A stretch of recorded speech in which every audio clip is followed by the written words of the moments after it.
जय हिंद दोस्तों, स्वागत है आपका और एक नए वीडियो में और एक नए टॉपिक के साथ। पाकिस्तान शॉक्ड, मोदी ने प्रोटोकॉल तोड़ खुद किया यूएई प्रेसिडेंट का भव्य स्वागत।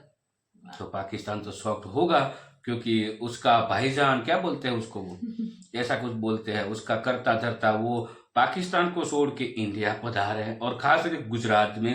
तो दोस्तों अभी जनवरी यही मतलब कि 9 जनवरी से लेकर 11 जनवरी तक गुजरात में हो रहा है वाइब्रेंट ग्लोबल समिट।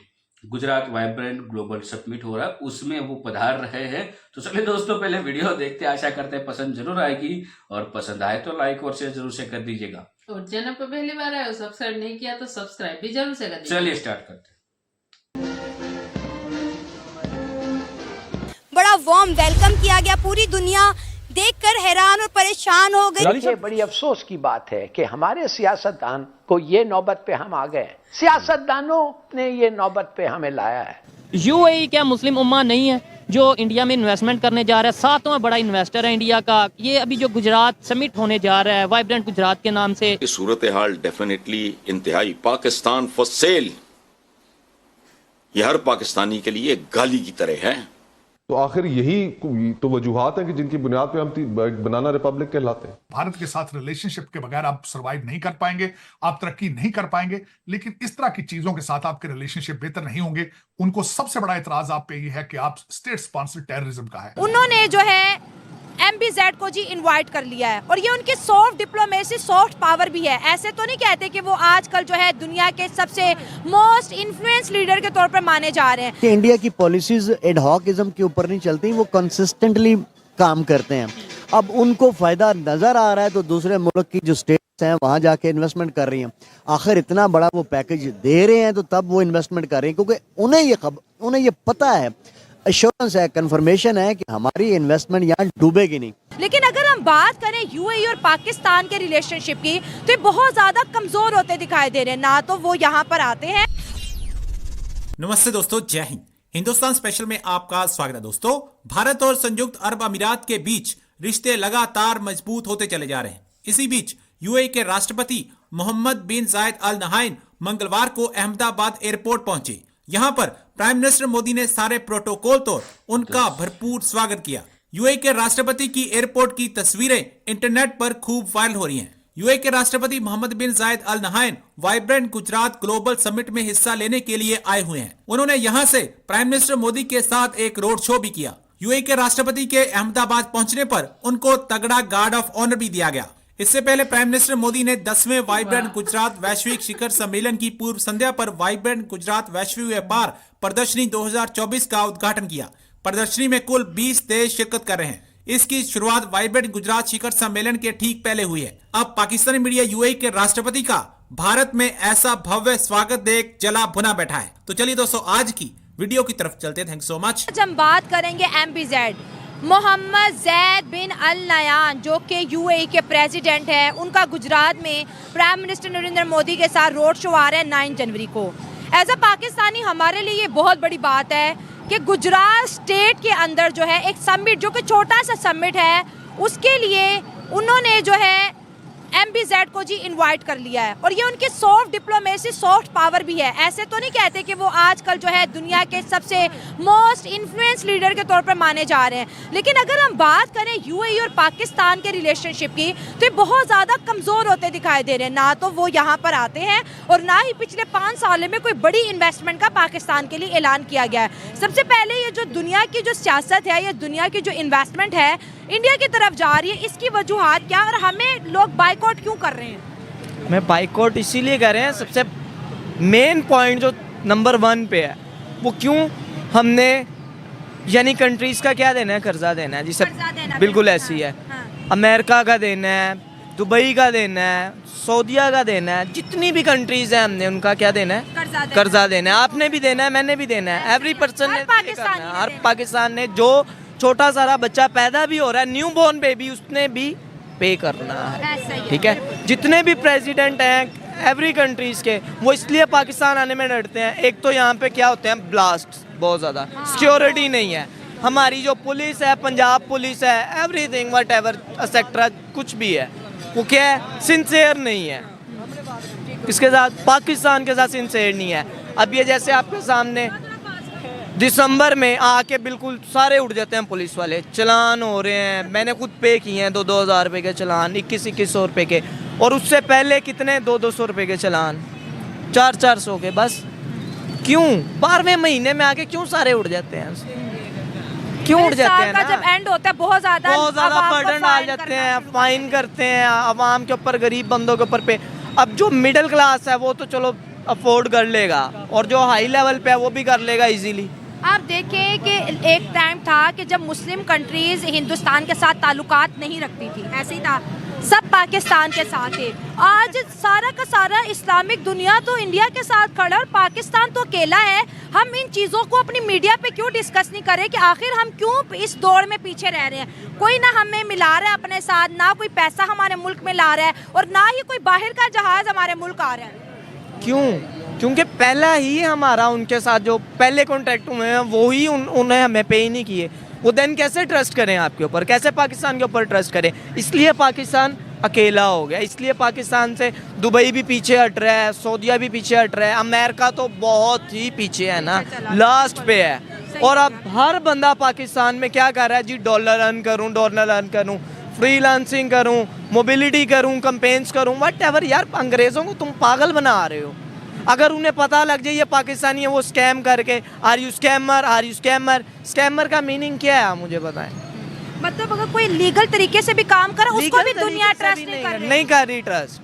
फोर्सेज है, ठीक है, उसके बाद अमेजोन है, ठीक है, इतनी ज्यादा ऐप्स हैं, कोई ट्रस्ट नहीं करता। गुजरात समिट होने जा रहा है गुजरात में, जिसका 10वां एडिशन है, और उसमें यूएई के प्रेसिडेंट, चेक रिपब्लिक के प्रेसिडेंट और भी बहुत कंट्री से वहां पे लोग जा रहे हैं। बिजनेस के हवाले से डील होने जा रही है। आज हमारे साथ मौजूद हैं एडवोकेट हाशिम नियाजी साहब, बहुत ही रैशनल बात करते हैं। सीधी सीधी आज टॉपिक पे बात करेंगे, क्या वजह है मुस्लिम उम्मा पाकिस्तान को चुम्मा क्यों नहीं दे रही? मतलब हमारे यहाँ पे इन्वेस्टमेंट क्यों नहीं आ रही, हमारे यहाँ पे रिलेशन क्यों नहीं बेहतर किए जा रहे, इंडिया के साथ रिलेशन बेहतर किए जा रहे हैं, और भी बहुत सी ऐसी चीजें हैं जो डिस्कस करेंगे। अस्सलाम वालेकुम सर। वालेकुम सलाम। कैसे हैं? Fine well. सर सबसे पहले तो ये बताना चाहूंगा कि आपकी जो पहले हमने रिकॉर्डिंग एक वीडियो टॉपिक किया था वो बहुत पसंद किया गया, हिस्ट्री के हवाले से खासतौर पे जो आपने बातें की। शुक्रिया, बहुत शुक्रिया आपने। आज मैं ये चाहूंगा कि डायरेक्टली कुछ ऐसी चीजें हैं जिनके ऊपर डिस्कस किया जाए कि हमें ये बताया जाता है जी पूरी दुनिया के मुसलमान एक हैं, मुस्लिम उम्मा, और ये सारा कंसेप्ट हमें बताया जाता है। यूएई क्या मुस्लिम उम्मा नहीं है जो इंडिया में इन्वेस्टमेंट करने जा रहा है? 7वां बड़ा इन्वेस्टर है इंडिया का। ये अभी जो गुजरात समिट होने जा रहा है वाइब्रेंट गुजरात के नाम से, क्या कहना चाहेंगे? हमारे यहाँ पे ऐसे समिट क्यों नहीं होते? कि इंडिया की पॉलिसीज एडहॉकिज्म के ऊपर नहीं चलती, वो कंसिस्टेंटली काम करते हैं। अब उनको फायदा नजर आ रहा है तो दूसरे मुल्क की जो स्टेट्स हैं वहां जाके इन्वेस्टमेंट कर रही हैं। आखिर इतना बड़ा वो पैकेज दे रहे हैं तो तब वो इन्वेस्टमेंट कर रही हैं, क्योंकि उन्हें ये पता है, एश्योरेंस है, कंफर्मेशन है कि हमारी इन्वेस्टमेंट यहाँ डूबेगी नहीं। और गुज़िश्ता कई सालों का अगर इंडिया का आप ट्रैक रिकॉर्ड निकाल के देखें तो वहाँ दुनिया जहान की मल्टीपल कंपनीज काम कर रही हैं। कभी आया आपके सामने कि उनका ये फड्डा पड़ गया, उनका ये फड्डा पड़ गया, या वो ये क्लेम कर रही हूँ कि इंडिया के जो फाइनेंसर हैं या इंडिया के जो बिजनेसमैन हैं उन्होंने हमारे साथ चीट कर दिया है, फ्रॉड कर दिया, धोखा कर दिया? इस तरह की कोई स्टेटमेंट होना तो ये चाहिए था कि पाकिस्तान अगर एटम बम रखता है या एटॉमिक पावर है तो यहाँ तो ज़्यादा खुशहाली होनी चाहिए। अगले इन्वेस्टर को तो यहाँ ज़्यादा एश्योरेंस होनी चाहिए कि यार एटम बम वाला मुल्क है, ये टूटेगा नहीं, इसके अंदर किसी किस्म की कोई ऐसी पॉलिसीज नहीं आएंगी। तो वीडियो में एक जिक्र हुआ था ना वो वाला पाकिस्तान ऑन सेल, तो ये सत्य है, ये गलत नहीं है। ये जो समझ सकते हैं वो ही समझ सकते हैं। रीजन बता दो आपको, मैं थोड़ा बहुत ही बताऊंगा, बाकी डिटेल आप ढूंढ लीजिएगा। अब ये लोग यहाँ पे आएंगे तो उस गुजरात में हर बार बिजनेस मीटिंग, इसको बिजनेस मीटिंग ही बोलते हैं हम। रीजन यही कि बहुत सारी जो कंपनियां हैं जो गुजरात में उसको जमीन दी जाती है इन्वेस्ट करने के लिए, उसकी वहाँ पे फैक्ट्रियां लगाने के लिए, ठीक है। तो भाई गुजरात में आ रहे लोग, खास करके ये सऊदी के जो एम्बीजेड है मोहम्मद बिन जायद, जिसका पूरा नाम है, एम्बीजेड का पूरा नाम है मोहम्मद बिन जायद, तो वो पधार चुके हैं। अब रीजन ये है कि उसकी हिस्ट्री में आपको जाना पड़ेगा वो क्यों इधर आए। वो अब यहाँ पे इंडिया में इन्वेस्ट करना चाहते हैं। क्यों इन्वेस्ट करना चाहते हैं? क्योंकि अब है ना भाई वहाँ पे जो ये क्रूड ऑयल के जो बहुत वहाँ पे ऐसा समझ लो कि नल घर में नल का चालू करते, वहाँ पे पानी के अलावा क्रूड ऑयल आता है, ऐसा लोग कहते हैं। तो अब उसका टाइम गया, अब जो आने वाला टाइम है वो इलेक्ट्रिक का आने वाला है। ठीक है, टेक्नोलॉजी के ऊपर अब जैसे कि बिजली पे गाड़ियां चलेगी, ये हमने सब सिर्फ सपने में देखा था, आज हकीकत देख रहे हैं। तो उनको भी पता है कि भाई हमें बिजनेस अब कुछ और देखना पड़ेगा क्योंकि वहां पे तो रेत के अलावा और ये क्रूड ऑयल के अलावा और को तो कुछ है नहीं, ज्यादा से ज्यादा खजूर है ठीक है, फिर कंट्री को चलाने के लिए कुछ तो चाहिए। तो अब बिजनेस करने के लिए लोग यहाँ पे आ रहे हैं। तो पाकिस्तान के पास क्या जाएगा, इन्वेस्टमेंट जीरो। क्यों? रीजन यही है, भारत पाकिस्तान की दुश्मनी। बट इन पाकिस्तानियों को जिहाद के अलावा और कुछ करना नहीं है, इसीलिए पाकिस्तान ऑन सेल। समझ में मेरे को तो इतना बिजनेस के हिसाब से समझाना नहीं आएगा, लेकिन आप आपके हिसाब से समझ लीजिए क्या, क्योंकि वहाँ कोई इन्वेस्टमेंट ही नहीं जाएगी, कोई इन्वेस्टर जाएगा ही नहीं, तो फिर गर्व ही होने वाला है कंट्री का। और वीडियो में भाई स्वागत भी जो किया गया वो भी बढ़िया था, मतलब सब थे, मतलब मोदी विदेश मंत्री हमारे डॉक्टर जयशंकर थे, फिर वो अजीत डोभाल भी जी हमें भी दिखे थे। भूपेंद्र भाई को नहीं देखा भूपेंद्र भाई हमारे गुजरात के माननीय चीफ मिनिस्टर है गुजरात के, और बहुत ही अच्छे इंसान है और बहुत ही अच्छा काम भी कर रहे हैं। जिस हिसाब से हमने अब तक उसका टर्म देखा, बहुत शांत दिमाग के हमें दिखे, और अच्छी जो भी काम बाकी हो मोदी जी की तरह वो स्पीड से करवाते, वो भी एक बहुत ही अच्छी बात है। उसके पहले जो मुख्यमंत्री थे वो भी बहुत ही बढ़िया थे, और अभी भी हमारे जो मुख्यमंत्री, हमें अब तक जितने भी मुख्यमंत्री मिले हमारे एज की हम बात कर रहे हैं, पहले क्या हमने नहीं देखा उसके लिए हम नहीं कह पाएंगे बहुत डिटेल्स में, लेकिन हमने जो एहसास किया है अब तक के जो गुजरात के मुख्यमंत्री सभी बढ़िया नहीं, सभी के सभी। और ये वाइब्रेंट गुजरात ग्लोबल समिट जो है ये भी मोदी जी ने ही स्टार्ट किया था, और अब उसको आगे कंटिन्यू किया है। गुजरात में बिजनेस भी बढ़ा, रोजगार भी बढ़ा, सब कुछ बढ़िया हुआ। और अभी जो ये मतलब आज से लेके 11 तारीख तक, 11 जनवरी तक ये सबमिट चलने वाला है। बहुत सारे लोग इधर आए हैं, देखते हैं क्या क्या डिले होती है। फाइनल 12 तारीख तक एक और वीडियो लाएंगे कि गुजरात में कितना इन्वेस्टमेंट आया और कितनी डिले हुई फाइनल, उसके बारे में। बाकी दोस्तों वीडियो के बारे में आपकी राय जानना जरूर चाहेंगे। हमें तो वीडियो जो वेलकम एंट्री थी वो बढ़िया लगी, बहुत पाकिस्तान को बहुत मिर्ची लगी। पाकिस्तान को तो उसकी औकात नहीं है इतना सब कुछ करने की, और वहां पे ये लोग जाएंगे क्यों? मोहम्मद MPZ है, उसको उसके देश की पड़ी है, उसके नागरिकों की पड़ी है, फ्यूचर का टाइम वो देख रहे हैं, और ये लोग अभी भी वो 90 वाले टाइम में जी रहे हैं, तो उसको जीने दो, उसको वही करने दो, जिहाद ही करने दो। हाँ, और अब तो सबको पता ही चल गया वो ये कंट्री मतलब सुधरने वाली है नहीं, उसको तो भीख पे ही जीना है। तेल लेने गई, सुधरे या ना सुधरे हमें क्या लेना देना, हमारे यहाँ आ रहा है ना काम, इन्वेस्ट हो रहा है, हमारा देश आगे बढ़ रहा है, हमें वो देखना है।